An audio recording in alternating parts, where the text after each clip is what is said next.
Usually I would ask, why does this movie exist? But in this instance, I feel it is more appropriate for me to ask, why does this movie exist as a movie? So this was apparently supposed to start off as a Disney Plus mini-series based on Moana, and I guess they just decided to turn it into a Moana 2 to be released in theaters. At first you might wonder, why the hell would Disney do such a thing? Why would Disney take something that's supposed to be straight to Disney Plus and make it theatrical? And then you look at how things have been for their last couple of movies. So far in the 2020s, Disney has put out 4 movies. None of these movies have been successful at the box office. Although, to be fair, for the case of Raya and the Last Dragon and Encanto, both from 2021, they were released in the middle of the pandemic. If I recall correctly, they either had no theatrical release at all, or they had a very limited, short-lived theatrical run. I'm not sure. Strange World and Wish from 2022 and 2023 respectively, they were released theatrically properly, but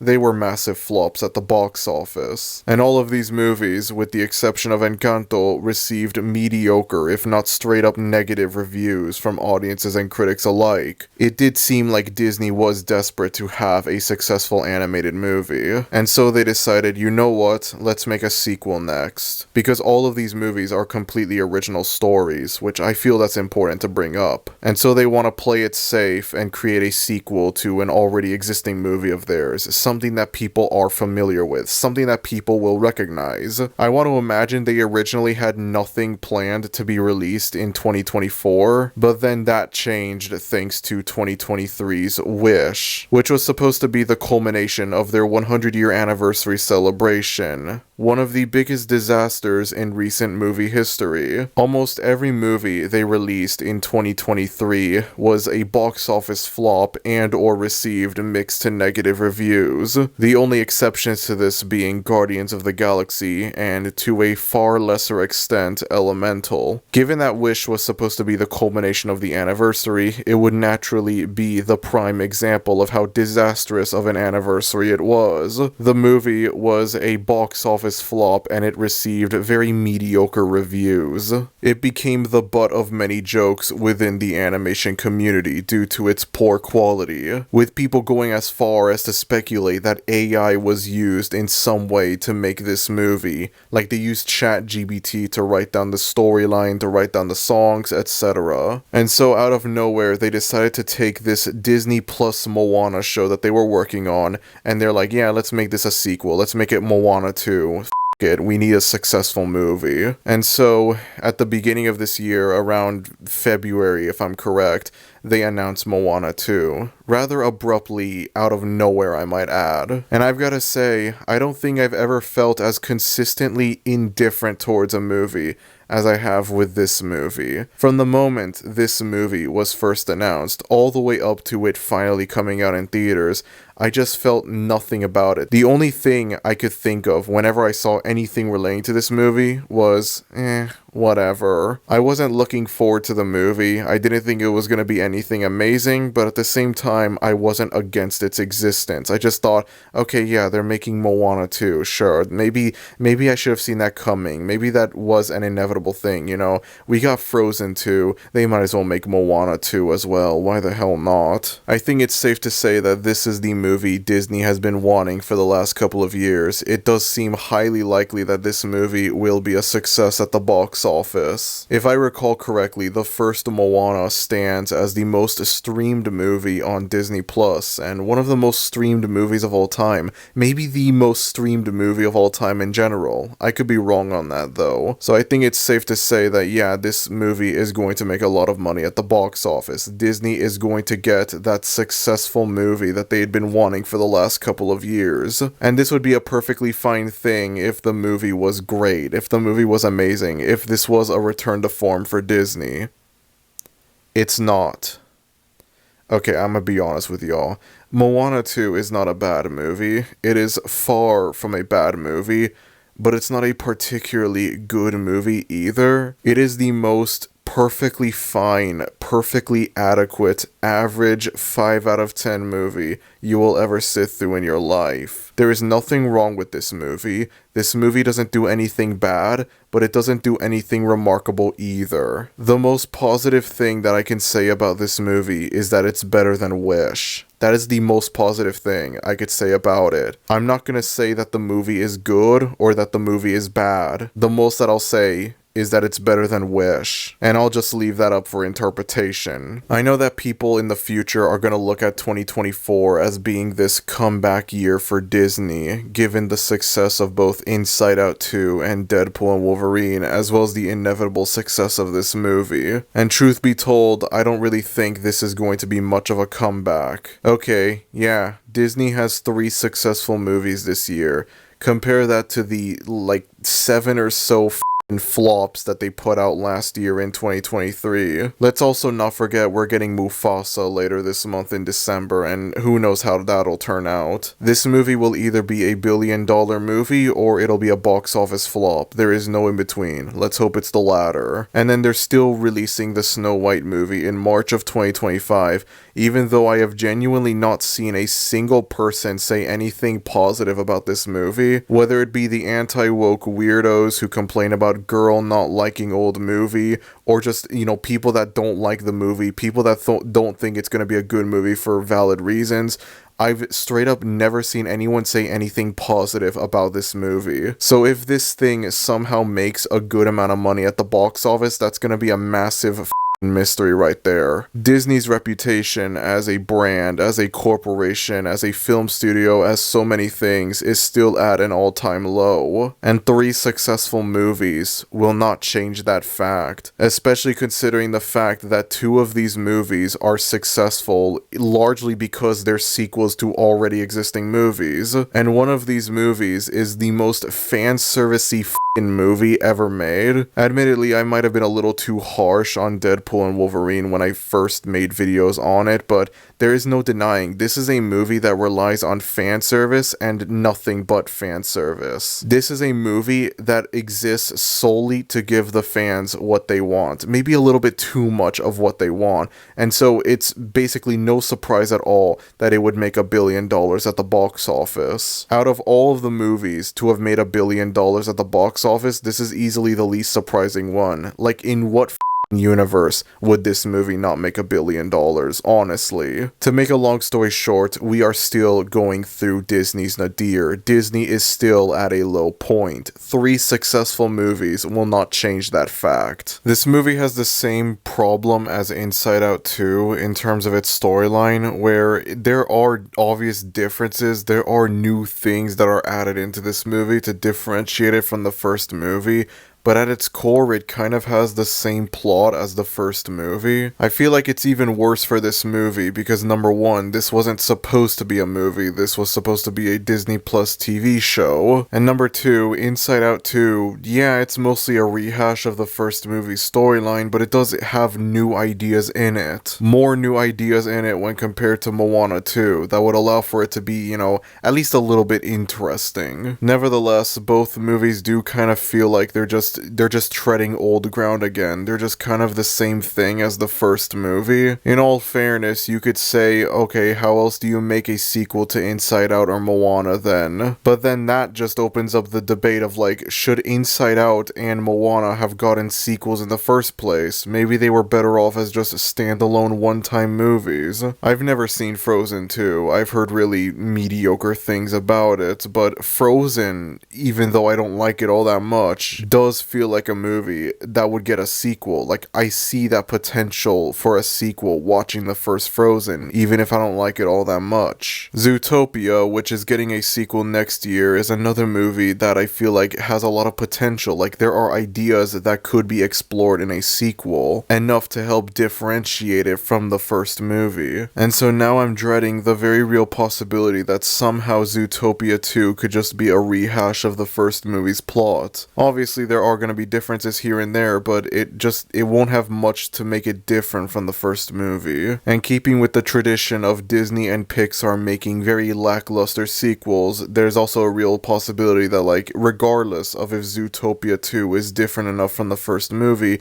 it will be inferior to the first movie regardless. And I'm not looking forward to that. The closeted furry inside of me is not looking forward to the very real possibility that Zootopia 2 will be mediocre. Well, at least I have Bad Guys 2 to look forward to. I've seen a lot of people compare this movie to the direct-to-video Disney sequels that we would get back in the 90s and 2000s, and yeah, the movie does have that feel. Again, as I brought up, this was supposed to be a Disney Plus show, and then they turned it into a movie because Wish flopped because it was a mediocre movie. But it does heavily feel like a direct-to-video Disney sequel. It is a very heavily watered-down, no pun intended, sequel to the first Moana. The only thing that really prevents it from feeling like a cheap direct-to-video Disney sequel is the animation quality. Now that's one thing that I will say about the movie that's good. The animation is absolutely gorgeous, much like in the first movie. I love the way like everything looks. Like the water looks so gorgeous. I love the way that it looks. The beautiful animation kind of takes away from that feel that like, yeah, this feels like a crappy, low-budget direct-to-video sequel to Moana. If this had like Megamind 2 quality animation, then that would add to the experience. It would make everything feel a lot more authentic. I know that realistically, there is no universe where this has Megamind 2 quality animation, but god damn it, don't tell me that won't add to the authenticity of it all. You give this thing Megamind 2 quality animation, and boom, it'll really feel like you're watching a crappy low-budget direct-to-video sequel to Moana from 2005. Oh yeah, speaking of which, the absolutely gorgeous animation that Moana 2 has makes Wish's animation style look even worse now in retrospect. I had previously criticized the animation style of Wish for looking very flat and dull. I get it, they were trying to do something different. They were trying to do something a little stylized, you know. Maybe it was because this was their 100-year anniversary movie and they wanted to do something different. Maybe this was their attempt at capitalizing on the unique art style trend that began with Spider-Verse. Whatever the case may be, everything looks very flat and bland. This looks like a fucking Disney Junior show and not a movie that would be released in theaters. Are you guys sure Wish wasn't the direct-to-Disney Plus show that became a theatrical movie? Well, okay then. The plot of this movie involves Moana traveling into the ocean. Surprise, surprise. Apparently the whole thing is that like there used to be other islands within the world of Moana. These islands, however, well, I think it was just one specific island. I have no clue. This one island was sunken underwater by this god, this storm god. And so it's up to Moana to find this island and bring it back up above water, which will restore everything back to normal. It'll bring back all of the other islands, and it'll bring back all of the people, the inhabitants of that island. And if she doesn't do it, then everyone on her island dies. And so she sets off on an adventure to find the island. Now in the first movie she went completely alone, and then she would meet Maui later on, as we all know. In this movie though, she has a crew. She has these 3 people joining her, and they're supposed to be the comedic relief of the movie. It's the same predictable crap we've seen a million times before. They can't get along at first. Everything they try to do together they end up screwing up everything. And then by the end of the movie, they all get along together. They work together perfectly. The power of teamwork, blah, blah, blah. You've seen this a million times before. You've seen this in Lightyear. It's basically the same thing as Lightyear. Maybe it's a little bit better done, but it's basically the same core idea as in Lightyear. The same sort of like team up between these people that have like nothing in common with each other, and so like they don't get along at first and then they get along almost immediately after, like in the end of the movie they do. Maui returns in this movie, obviously, and for what it's worth, he is still a fun character to watch, much like in the first movie. However, he doesn't become important to the movie's plot until the latter half of the movie. This movie is an hour and 40 minutes long, and he doesn't appear in the movie until like almost an hour into it. Well, no, he doesn't become an important character until almost an hour into the movie. He does briefly appear from time to time during like the first half of the movie, but he doesn't become like a major character in the movie. He doesn't appear more frequently until about 55 minutes into this 1 hour and 40-minute long movie. So if you wanted to see more of Dwayne "The Rock" Johnson for whatever reason, then I have bad news for you. Hey, on the bright side, Red 1 is playing in the theaters right next to you, so you could sneak into there. It's probably gonna be fucking empty. You could watch Dwayne "The Rock" Johnson as much as you want in that movie. I will give the movie this. There are a few surprisingly funny jokes in this movie. Not just like, Maui being a fun character to watch, but also like there are moments in this movie where I genuinely laughed. There are a few moments in the movie that did make me laugh, so I will give credit to the movie for that. There are a few funny jokes here and there, but they aren't really enough to save the movie. They aren't enough to make the movie memorable. The main problem with this movie is that there's nothing memorable about it. It's just very forgettable. It's watchable. It's a serviceable, adequate movie, but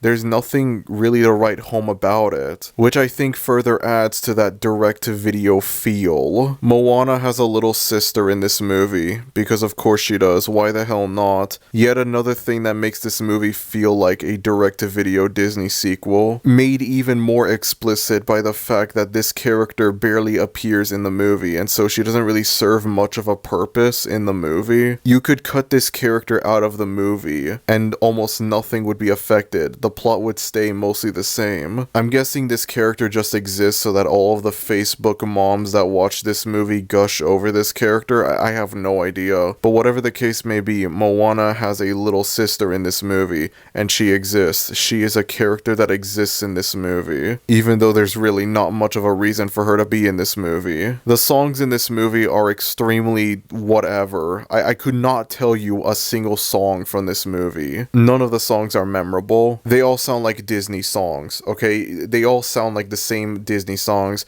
I know people notice that like Lin-Manuel Miranda didn't return for this movie. I think he composed the songs from the first movie and he didn't come back for this one, and so everyone's like the songs are worse because of that. It's not that the songs in this movie are bad per se, it's that they're just so like unremarkable and bland. I generally don't like musicals all that much, but the first movie has songs in them that like I can remember. And yeah, there are some good songs in the first movie. You know how in the first movie you have "You're Welcome," which is this fun, catchy, upbeat song that you could sing to?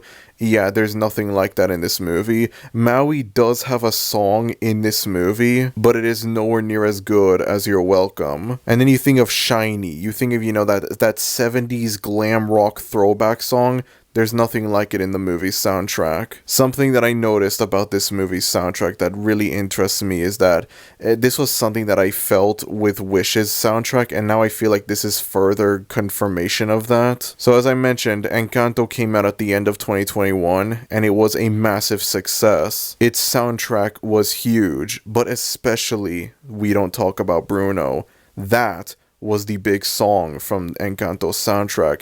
And so now it seems like Disney is desperately trying to recapture the success of We Don't Talk About Bruno. Seemingly every post-Encanto Disney musical is going to have at least one blatant TikTok pop song included on it, in a desperate attempt to have another We Don't Talk About Bruno. Wish had This Is the Thanks That I Get, the villain song, that you listen to it and it's very clearly supposed to be the big TikTok pop song of the movie's soundtrack, except it ended up completely flopping. And then what interests me is that this movie has two songs in its soundtrack that try and be like the TikTok pop song of the movie. One of which is a song from this vampire woman who, the movie makes you think that she's going to be an important character in the movie, that she's going to be like a villain of sorts. She appears in the promotional material for the movie, and so you think like she's going to be the villain of the movie, or at least a villain.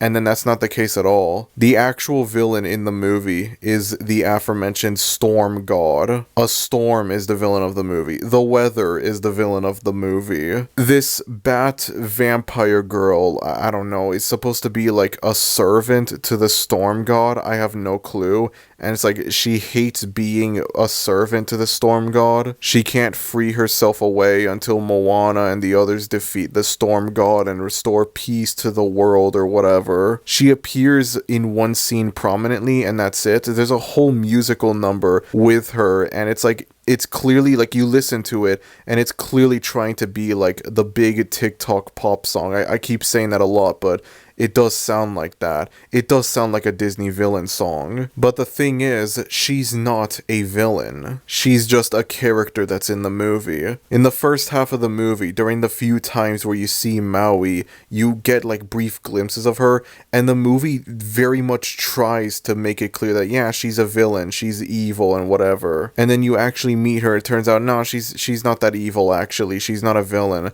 So I guess this movie has a twist hero instead. I mean, that's different, I guess. You know, instead of a twist villain, we have a twist hero. Someone who seems evil at first, but is actually a good guy. And then the real villain, as I mentioned before, is a storm. I mean, to be fair, again, going back to what I was saying about twist villains, this is admittedly a pure evil villain from start to finish. This movie begins with the storm being evil, and it ends with the storm being evil, so there's that. But I don't think anyone is ever gonna call this one of the best Disney villains, you know? You think of like the many iconic Disney villains we've gotten over the years. Ursula, Jafar, Scar, Maleficent, the Queen of Hearts, Yzma, the Storm from Moana 2. Wow, such an iconic, memorable villain. I never thought I would ever say this, but I miss King Magnifico. Oh yeah, Tamatoa is barely in the movie. He appears in a post-credit scene.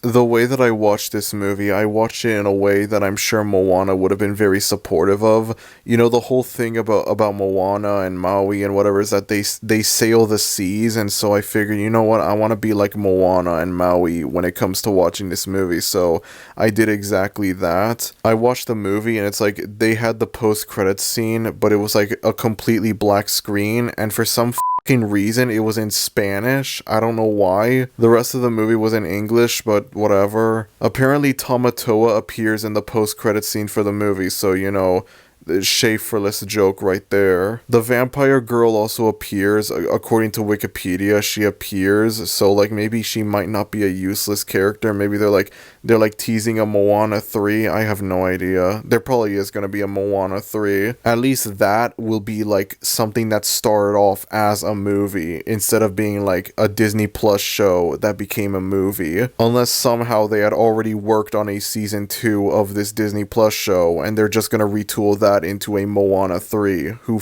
knows at this point. I know everyone's gonna make the obvious Schaeferless jokes, but I'm also thinking about like this one guy who like, there's this YouTuber I watch named Dead Wing Dork, and he does like live streams where he looks at like weird people online, and so he frequently looks at like these group of like kind of like Go Animate adjacent people, and like they always like they scream and they rant. They're very clearly based on like the Nostalgia Critic and whatever. They're trying to copy the whole like angry reviewer thing from the AVGN and Nostalgia Critic and whatever. They would scream and rage on like, I don't know, random crap made for babies, stuff that's like old and outdated, like Batman and Robin and whatever, modern day Family Guy, that sort of thing. And so one of the people that's in this community is this guy with like a Tamatoa OC who's like probably trying to be like Schaeferless, I have no clue.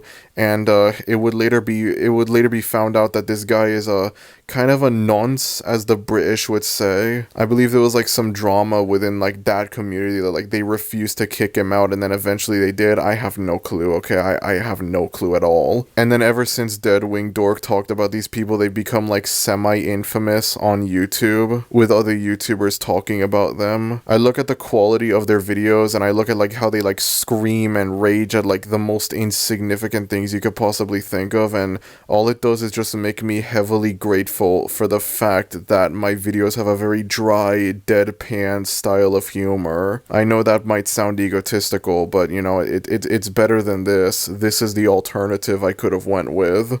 She is one of the worst female characters ever, as she'll be another member of the Gates of Hell!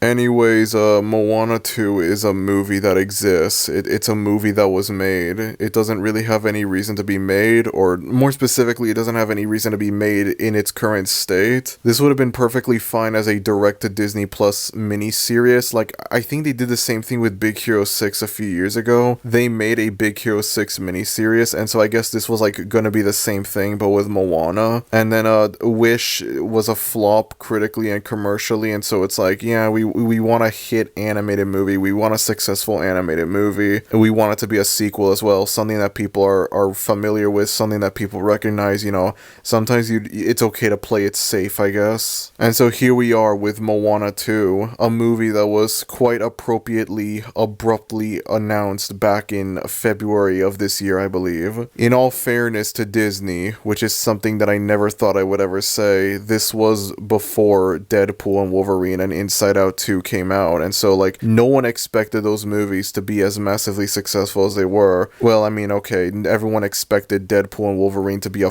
massive movie, but no one expected Inside Out 2 to be the monster that it was at the box office. I'm sure Disney feels stupid about themselves, but considering the fact this movie is very likely gonna make a lot of money for them, I don't think they're gonna care at all. That's the only thing that matters for them. It's not even a bad movie. This isn't a bad movie or anything like that. It's watchable. It's a perfectly fine, perfectly passable movie. Everything feels like a Disney movie. Everything is just like, I don't know, it's like we've seen this stuff a million times before and it doesn't feel fresh anymore. This movie continues the tradition of Disney and Pixar sequels being nowhere near as good as their first installments. Again, the most positive thing I could say about this movie is that it's better than Wish, but at the same time, it kind of isn't. Wish is a far worse movie quality-wise.